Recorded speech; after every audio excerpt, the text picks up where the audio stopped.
Défaite de l'Olympique lyonnais contre l'AS Monaco sur la pelouse du stade Louis II. Salut à tous les amis, salut YouTube, c'est Mika. On se retrouve donc pour le débrief du match entre Monaco et l'Olympique lyonnais.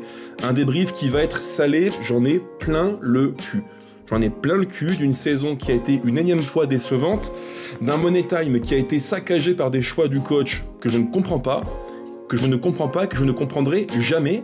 Et surtout, faut le dire aussi, parce que c'est quand même important, des joueurs qui ont fait un énième caca culotte des grands soirs, dans les grands rendez-vous. La Ligue des Champions, il faut la mériter. C'est le top 4 en Ligue 1, c'est le Graal européen, c'est la plus grande des compétitions européennes, et il faut le mériter. Et je pense qu'il faut plus d'ingrédients que de simples ingrédients footballistiques. Il faut une mentalité, il faut une rigueur, il faut une volonté de se dépasser, de faire plus que d'habitude, et ça, on ne l'a pas. On ne l'a pas, c'est comme ça. On l'a vu ce soir, encore un grand match pour nous, un grand rendez-vous, et une énième fois, ça a fait une grosse diarrhée dans le froc de pas mal de joueurs qui ont fait des erreurs individuelles qui plombent littéralement l'équipe, et aussi du staff, du coach, je le répète encore une fois, et quand tu as en plus un club qui est de haut en bas totalement instable, de l'académie jusqu'au sommet de la pyramide, où il n'y a aucune forme de stabilité, aucun équilibre, ma foi, c'est pas étonnant de payer l'addition, parce que oui, quand tu as autant de contextes dégueulasses autour d'un club de foot, tu ne peux pas, sauf miracle, espérer faire de grandes choses en Ligue 1 et en Coupe d'Europe, c'est quasiment impossible, ça a été beaucoup trop dur pour l'OL, et évidemment, quand le 2-0 tombe, l'histoire du match est terminée. Ça, c'est mon intro pour le match, alors désolé, j'ai un petit peu les émotions qui remontent, qui sont à fleur de peau.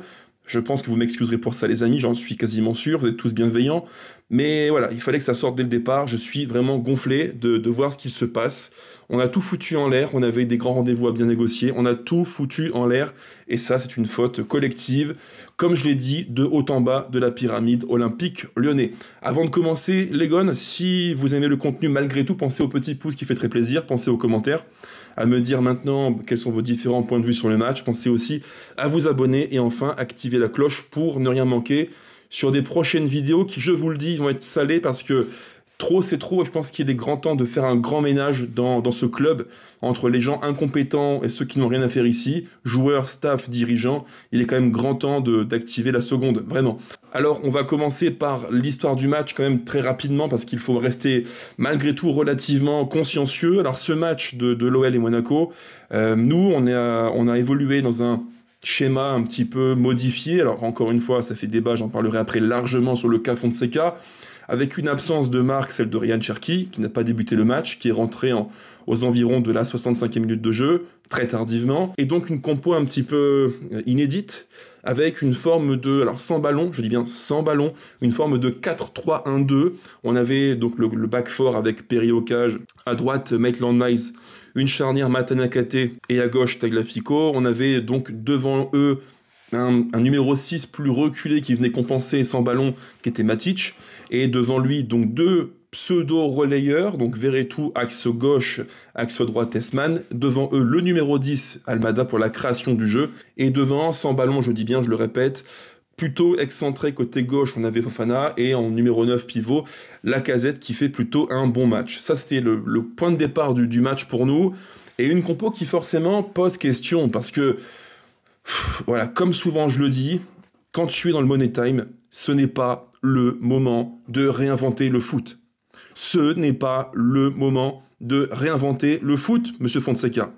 C'est des gros matchs, des grands rendez-vous, il faut gagner, il faut se qualifier, prendre des points, peu importe, Europa League ou Ligue 1, il faut gagner. Ne réinvente pas le foot en nous mettant Akwoku, numéro 6 à Old Trafford, ne réinvente pas ce putain de sport qui est le foot, en mettant Cherki sur le banc, pour jouer Monaco chez eux. C'est un non-sens complet. Et tous ceux qui me diront « Oui, mais Cherki sans ballon, les efforts, c'est compliqué. » C'est pas les JO, c'est du foot. C'est pas du sprint, c'est pas un marathon, c'est pas une course de fond, c'est du ballon au pied, du football. Et ça, pour le coup, Fonseca, encore une fois, un choix merdique.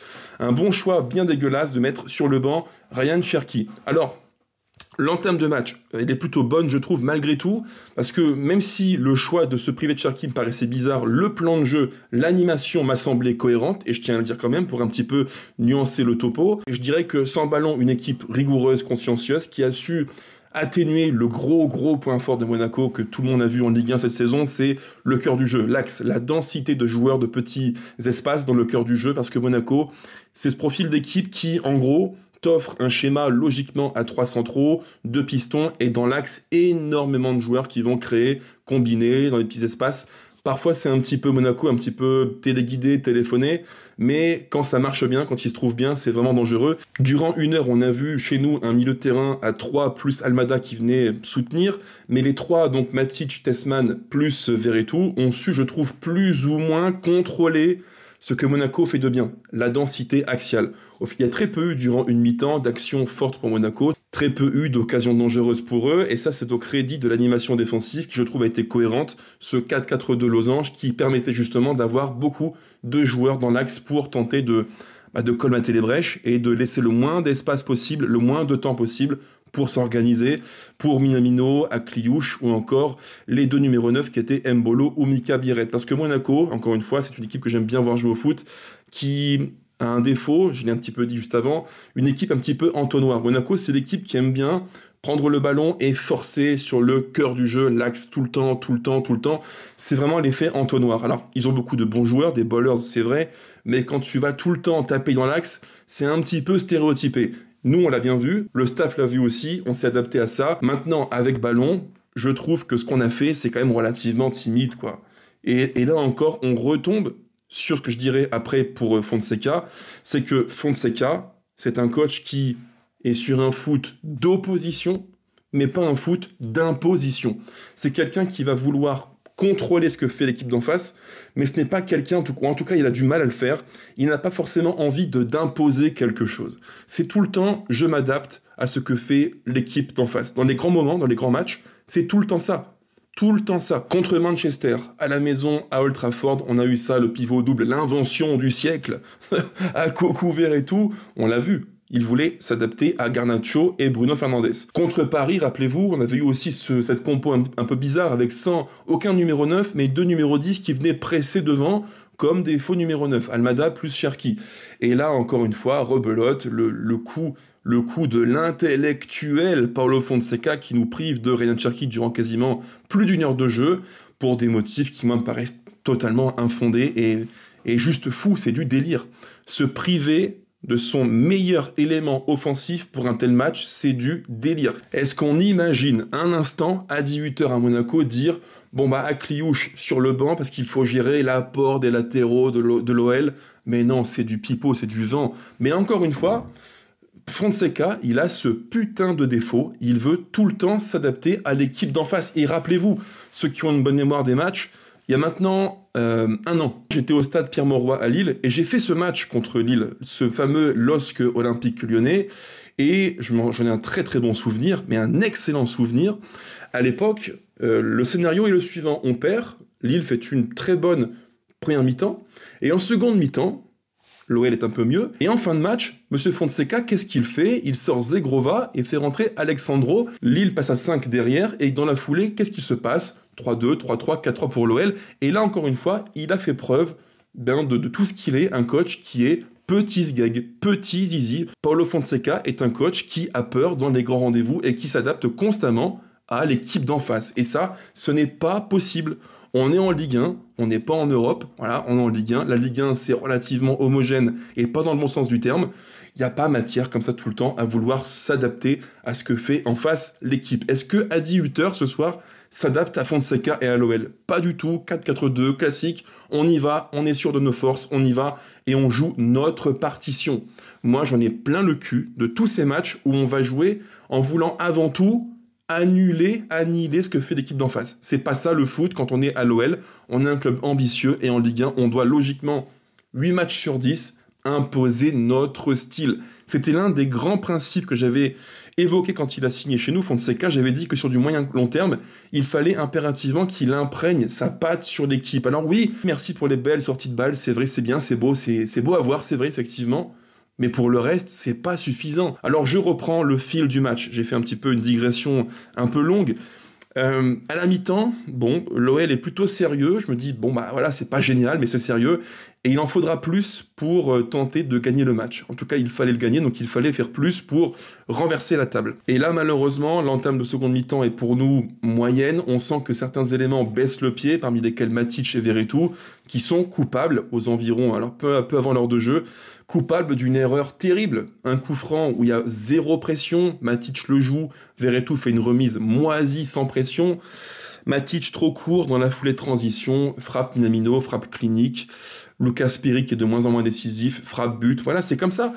Et encore une fois, sur une erreur individuelle, on est plombé. On est plombé par des erreurs qui nous tuent le match. Et après ça, qu'est-ce qu'il se passe? Eh bien, c'est la débandade, c'est la bérésina. Coup franc pour Monaco. Tessman, très très tendre, mais vraiment très tendre, laisse au marquage Zakaria, très puissant, très grand, tête, but, 2-0. Et encore une fois, ça me fait chier de le dire, mais c'est la vérité, il faut encore et encore le répéter, cet OL-là a non seulement des erreurs individuelles qui plombent tellement l'équipe et nos matchs, mais surtout, au cours des matchs, il y a des moments, des phases de déconnexion mentale qui sont terribles. C'est terrible. Dès qu'il y a eu le 1-0, on a vu l'OL reculer, être moins bien, moins rigoureux, on prend des coups de pied arrêtés, on recule, 2-0, et à 2-0, c'est fini. À 2-0, c'est terminé. Fermez les rideaux, circulez, il n'y a plus rien à voir. Terminé. À 2-0, nos joueurs, ont totalement lâché l'affaire. Mentalement, ils ont lâché, parce que je pense vraiment, et c'est implacable ce que je vous dis là, les gones, je pense que nos joueurs se sont dit, c'est trop dur, c'est trop fort, c'est trop grand, c'est trop gros, l'obstacle est beaucoup trop grand pour nous, et on ne va pas y arriver. Et à 0-2, ils ont totalement lâché. Et le reste du match, les 25 dernières minutes, c'est une formalité pour Monaco, qui a géré, qui a eu quelques situations, qui aurait pu, je pense, en appuyant un peu plus sur le rythme, aurait pu aggraver le score. Et à 2-0, c'est fini, il n'y a plus rien à faire. Voilà, on a vu, j'en ai fait un tweet, et pardon, c'est un petit peu grossier, mes excuses pour les différents mots un petit peu graveleux que je peux dire ce soir, mais on a vu une équipe de fiottes littéralement, qui a baissé les armes, une équipe de fiottes qui a baissé pavillon, qui a baissé les armes, dès que l'obstacle Monaco s'est dressé. Durant une mi-temps, c'est pas mal, on les contient, c'est sérieux, c'est rigoureux, on applique scolairement un plan défensif, c'est bien, très bien.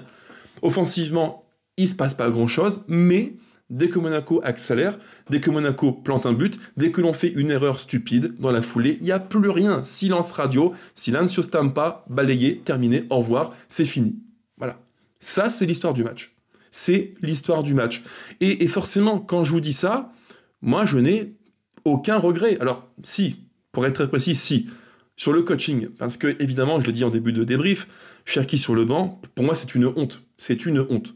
C'est une honte, il te faut ce joueur qui, sous pression, peut sortir les ballons proprement. C'est tellement important. Monaco, équipe qui est forte dans l'axe, beaucoup de joueurs très puissants, très grands. Zakaria, c'est un Golgoth. Zakaria, c'est le profil qu'il nous manque à l'OL. Ce grand joueur qui va équilibrer, puissant, costaud, qui peut gratter les ballons, se projeter, fort de la tête. Moi, j'en veux 2 comme lui à l'OL. C'est tellement important.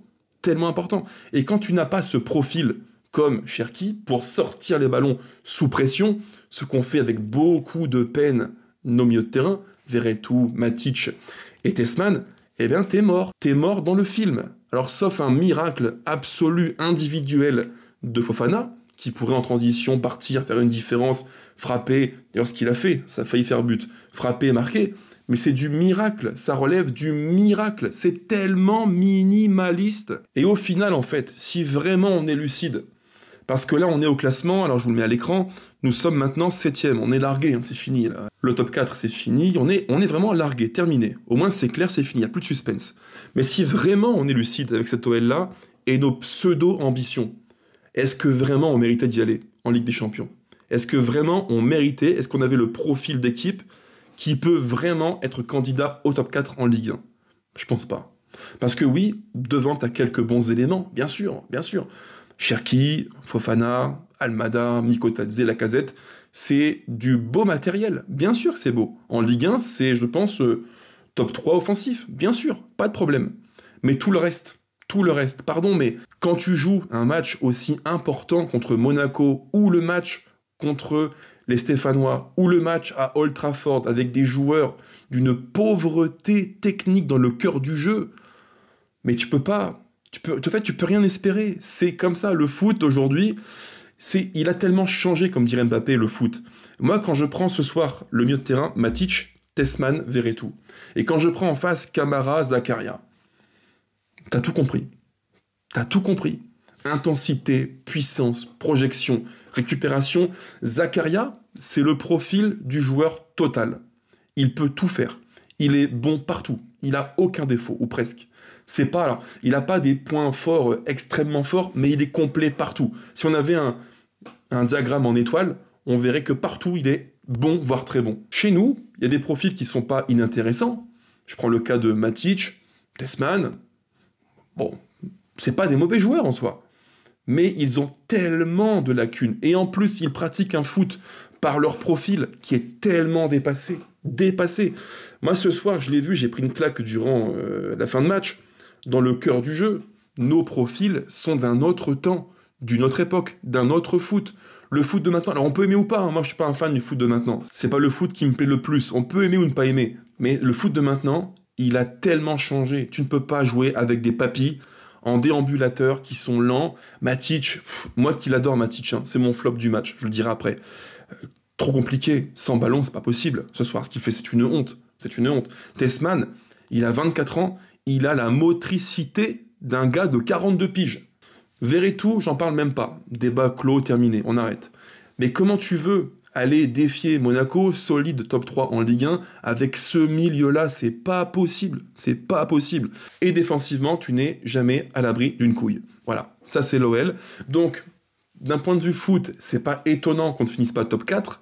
D'un point de vue mental, et pour moi ça c'est le point le plus rédhibitoire, il y a tellement eu de haut, de bas, de haut, de bas. On est irrégulier sur une saison, on est inconsistant sur un match, et on est aussi inconsistant sur une mi-temps. À partir de là, comment tu peux espérer finir top 4? C'est quasiment impossible. Donc pour moi, fin du match 2-0, l'OL n'ira pas en Ligue des Champions, c'est mérité. Dans le foot, il y a une justice. Quand tu es un club à ce point-là, instable à tous les niveaux, en haut, en bas, au milieu, eh bien, c'est pas étonnant, c'est pas déconnant que tu ne finisses pas en Ligue des Champions. Et ma foi, si on est vraiment très très lucide, Paris, Marseille, Monaco, Strasbourg, eh bien, eux, dans le Money Time, ils n'ont pas flanché. Ils ont gagné les matchs qu'il fallait gagner, et donc il y a une justice. Nous n'irons pas en Ligue des Champions, et c'est bien fait pour nous. On ne peut s'en prendre qu'à nous-mêmes, évidemment. Maintenant, je passe au top et au flop du match. Alors, mon flop du match, il n'y aura aucune surprise. Et je sais que certains me diront, Mika, qu'est-ce qu'il t'arrive? Tu vas critiquer le grand Matic que tu aimes tant. Bah oui, bien sûr, je ne suis pas partial. Quand il n'est pas bon, je le dis. Et ce soir, je n'ai pas aimé ce qu'il a fait. Sans ballon, il y a tellement de moments où je me dis, mais qu'est-ce qu'il fait? Qu'est-ce qu'il fait en fait? Il regarde jouer Zakaria, il le laisse prendre le ballon, il se fait devancer. Dans l'intensité, il est bouffé. Donc moi, ça me pose problème, évidemment, mais c'est même pas le pire. Son match est relativement moyen. Mais sa sortie, elle est honteuse. Elle est honteuse.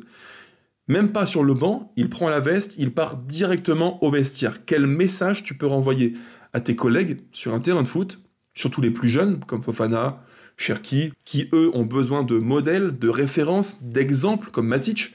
Quel message tu leur envoies quand tu fais ça? Tu sors, t'es pas content, tu gueules, tu pestes, tu prends ta veste, tu te barres au vestiaire. Dans la demi-heure qui est peut-être la plus importante de la saison, tu fais ça maintenant? C'est honteux. Donc Matic, flop, c'est pour moi juste mérité. Et j'irai même plus loin, je pense que le dernier match, il ne doit pas le jouer. Dans un club comme l'OL qui, en théorie, doit être une institution forte, Matic ne joue plus chez nous, c'est terminé. Fin de saison pour toi, ciao, bonnes vacances. Et mon top du match, là encore il n'y a pour moi aucun débat, c'est Lacazette qui fait un match très complet, de numéro 9 pivot, qui s'appuie dos au jeu, qui remise, qui bonifie beaucoup de ballons dos au jeu. Alex fait un vrai bon match de numéro 9, donc c'est mon top du match, là encore fort justement. Et enfin pour finir, parce qu'il faut en parler maintenant, c'est le troisième thème de la vidéo, c'est place au ménage. Et je ne cite aucun nom, c'est fait exprès, c'est volontaire, ça peut être le coach, les joueurs, les dirigeants, le président qui fait à peu près tout et n'importe quoi, qui se permet de rire. John Textor qui affichait un énorme sourire presque provocateur et un peu en dilettante, presque, oui, nonchalant devant nos supporters qui l'ont un petit peu houspillé au stade Louis II, dans le COP extérieur. C'est totalement lunaire. Lui qui, avec toutes les casseroles qu'il a aux fesses, devrait logiquement longer les murs et qu'il a fait le sgeg devant nos supporters, là encore c'est totalement lunaire. Bref, je pense qu'il est grand temps de faire le ménage, sincèrement, et je le dis vraiment, Fonseca, c'est un coach que j'aime bien de base. Je commence par lui. Et je vais être très franc avec vous, Fonseca, durant le mercato estival dernier, j'étais prêt à le faire venir déjà à l'OL. Si ça ne tenait qu'à moi et qu'il avait été disponible, j'aurais dit, écoute Pierre Sage, t'as fait le job, très bien, mais je pense qu'il faut une transition vers un coach plus expérimenté qui va logiquement apporter à l'équipe sérénité et stabilité. Je voulais ce coach-là, et Fonseca était l'un des 2-3 coachs que j'imaginais pour l'OL durant l'été dernier. Alors forcément, quand je vois ce qu'il produit chez nous dans le Money Time, mais quelle déception, quelle déception! Son choix de ce soir nous tue, je le dis, il nous tue. Cherki qui ne joue pas, qui rentre dans l'ultime demi-heure du match, c'est une honte, une putain de honte. À Old Trafford, il nous remet la paire à Cocu Verretou, c'est une putain de honte. Dans le Money Time, pour moi en tout cas, ça ne prend que mon point de vue, Fonseca nous a tués. Il nous a flingué le Money Time. Clair, net, précis. Lecture de match qui pose question, choix tactique qui pose question, management qui pose question. Je rappelle que Matic a eu 0 seconde pour les 2 matchs entre Manchester et l'OL. 0 seconde. Cherki sur le banc contre Monaco. Et j'irais même encore plus loin. Sa sanction qui le met en tribune durant les matchs hyper importants pour l'OL. Je pense qu'elle nous porte préjudice. J'en suis intimement convaincu. Ce soir, dans ce match si important contre Monaco, aux environs de l'heure de jeu, on sent que nous, on baisse un petit peu de pied et que Monaco n'est pas forcément très très bien et qu'ils sont prenables. Il faut renverser la table. Il te faut ce coach qui, sur le banc de touche, va dire « Hey, on y va, tous ensemble, on va le faire, on prend les 3 points et on marche sur Monaco. » Il te faut ce coach qui va électriser le match. Pardon, mais Jorge Maciel, charisme, 0. Pardon, mais c'est pas Jorge Maciel qui le fera sur le banc. Il n'a pas l'autorité, il n'a pas l'aura, il n'a pas le charisme. Il te faut ce coach qui va électriser, dynamiser la fin de match, qui va renverser la table. Je pense que le fait qu'on l'a en tribune, ça a pénalisé beaucoup de matchs hyper chauds, importants qu'on aurait dû mieux gérer et au cours desquels on aurait pu mieux gérer les fins de match. Et là, encore une fois, il n'est pas là et je pense vraiment que ça a pesé dans la balance négativement pour nous. Moi, je n'ai pas de chapelle. Je ne suis ni pro-Fonseca, ni anti-Fonseca, ni pro-Sage, ni anti-Sage, ni pro-Textor. Non, je m'en fous, je n'ai pas de chapelle. Mais par contre, je pense qu'il faut être le plus objectif possible. Pierre Sage s'est fait débarquer parce qu'on lui reprochait à juste titre, un manque d'équilibre défensif. Trop de matchs où on prenait la foudre en transition, c'est vrai, il fallait le dire à l'époque, et pour ça, Textor avait raison. Mais, parce qu'il y a un mec qui est énorme, si on va au bout de la logique, est-ce que le bilan sous Fonseca est meilleur que sous Pierre Sage? Je mets à l'écran le bilan de Fonseca. Et là, il y a un constat qui frappe la rétine directement. Oui, l'OL a mieux joué, je pense, sous Fonseca que sous Pierre Sage.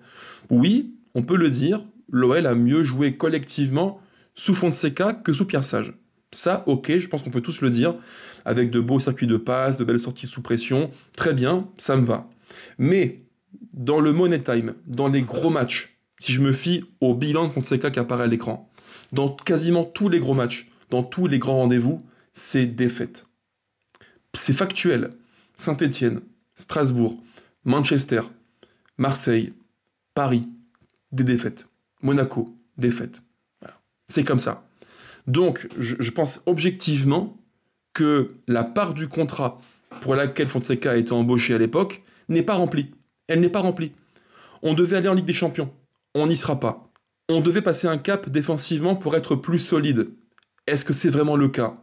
Pas vraiment. Si vraiment on est logique et qu'on est équitable, Sage a été viré pour ça, Fonseca doit l'être aussi pour les mêmes motifs. Alors j'ai évoqué les joueurs, j'ai évoqué Fonseca, le staff. Si vraiment on est honnête, on ne peut pas ne pas évoquer Textor. Pardon, mais c'est impossible. Et d'ailleurs, la banderole en tribune de nos supporters, elle est, pardon, alors pour rester poli, je ne la lirai pas, mais elle est fabuleuse. Elle dit tout de ce qui ne va pas à l'OL. Une tension qui est palpable entre nous supporters et la direction. On ne se reconnaît plus dans cet OL-là. C'est quoi le projet? Avec qui? Comment? Quels moyens? C'est flou, c'est opaque. On nous pond des communiqués sur le compte Twitter de l'OL qui sont franchement qui sont lamentables, c'est flou, on te bombarde un chiffre qui sort de nulle part, 293 millions d'euros investis par Eagle Foot dans l'OL. C'est une blague ou quoi? C'est une blague. Et en plus, il ose nous dire, dans un second communiqué, que grâce à lui, l'OL a plus d'actifs joueurs que sous Jean-Michel Aulas. Mais de qui se fout-il de qui se fout-il en fait, Textor? J'en rigole tellement c'est grave, c'est grave.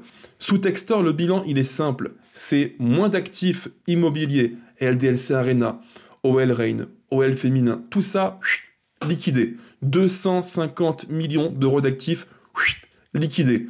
Par contre, il a raison. C'est plus d'actifs joueurs. Quasiment, je crois, 800 et quelques millions d'euros. C'est vrai, mais pourquoi? Pourquoi? Prenez un peu le temps, les gars, d'y penser. Pour quelle raison a-t-on plus d'actifs joueurs? Parce que Textor a dépensé des sommes astronomiques, irresponsables, sur des joueurs qui sont des moyennasses. Des moyennasses qui n'ont pas répondu au niveau sportif auquel on espérait qu'ils soient. Niakate, 32 millions. Mangala, 35 millions. Nuama, 28 millions. 100 millions sur 3 joueurs qui n'ont, on peut le dire, quasiment rien apporté sportivement à l'OL. Donc oui, nous faire un communiqué de 50 000 caractères en disant « mais c'est super, on a plus d'actifs joueurs », arrêtons de mentir. Arrêtons de mentir.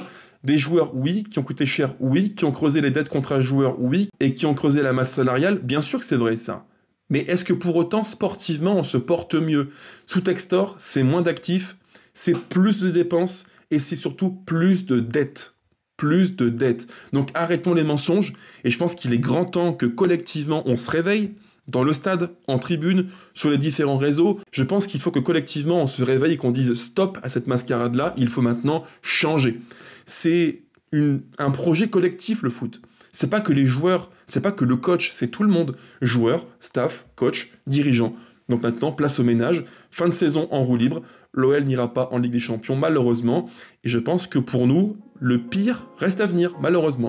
Ciao ciao, et on se retrouve très vite pour du contenu sur le 11 lyonnais. Gardez la foi, ciao ciao.